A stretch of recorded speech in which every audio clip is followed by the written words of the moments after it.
एक बात बहुत अच्छे से अपने भीतर उतारिए। आपको लगता है मेरा पति बहुत मेहनत करता है और उसका कोई फल नहीं मिल रहा, बहुत परिस्थिति नीचे जाती जा रही है, खूब डाउन होते जा रहे हैं, हमारे पास में कुछ भी नहीं है।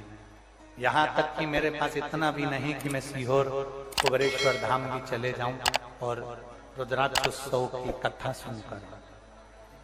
आपको लगता है ऐसा कि आपके पास में नहीं है इतना और मैं सीहोर तक भी नहीं जा पाऊं, मेरे पास धन नहीं। जितने आस्था चैनल पर सुन रहे हो, जितने मोबाइल पर सुन रहे हो, जितने यहाँ पंडाल में सुन रहे हो,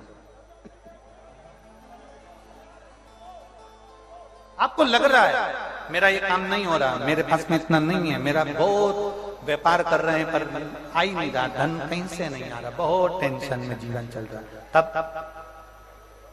7 बेलपत्र लेना है। कितनी बेलपत्र लेना है? 7 बेलपत्र में से सबसे पहली बेलपत्र, घर से जब चलो तो घर के पास में जो घर के अंदर रसोई घर में मटका होता है, क्या बोलते हैं यहाँ पर, हंडा, मटका, गगरा, घड़ा, जिसमें तुम पानी भरते हो, टंकी, बाल्टी, जो भी होता है रसोई घर में जो पानी भरते हो तो पीने के, हंडे में, बॉटल, उसमें टंकी में, जिसमें भी तुम भर के रखते हो, एक बेलपत्र उस हंडे के पास में, मटके के पास में वहां रखना है। घर से उसी मटके में से पानी लेना है, उसी हंडे में से एक लोटा जल लेना है, उसको लेकर जाना है। एक बेलपत्र वहां रख दी, बची कितनी?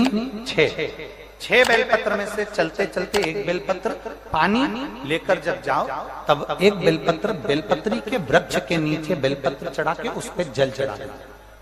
6ठी बेलपत्र, जल को पूरा मत चढ़ाना, जल लेकर चढ़ाना। 5वें नंबर की बेलपत्र नंदीश्वर के पास में, जिस नंदी का पांव ऊपर की ओर हो, एक पांव नीचे दबा रहता है, पांव ऊपर वाले पांव के पास में एक बेलपत्र रख देना। 5वें नंबर की बेलपत्र वहां रख दीजिए। 4थे नंबर की बेलपत्र अशोक सुंदरी वाली जगह, हमने कई बार आपको अशोक सुंदरी का स्थान बताया। ये जलाधारी, यहाँ जो बीच में से जल बहता है, बीच में एक मोटी लाइन होती है, अशोक सुंदरी। 4थे नंबर की बेलपत्र यहाँ रख दीजिए, थोड़ा सा जल समर्पित कर दीजिए।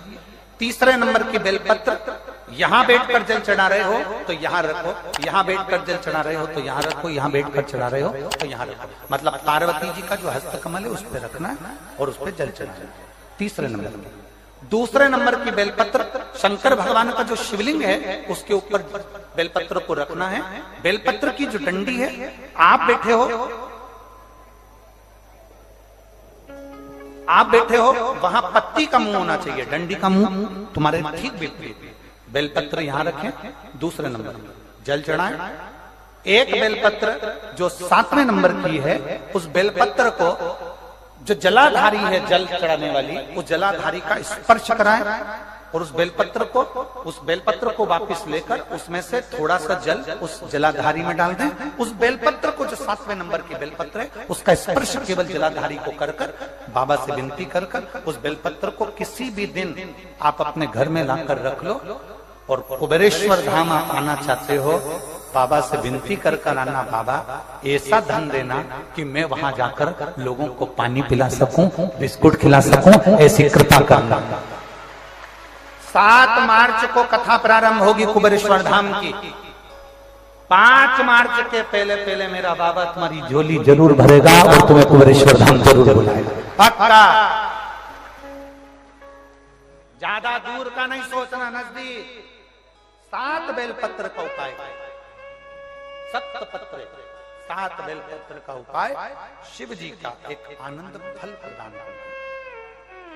पहली परिंदे के पास, 2री बेलपत्र के वृक्ष के नीचे, 3री नंदी के यहाँ, 4थी अशोक सुंदरी के यहाँ, 5वीं पार्वती जी के यहाँ, 6ठी भगवान शंकर के ऊपर, 7वीं जलाधारी का स्पर्श कराकर वापस।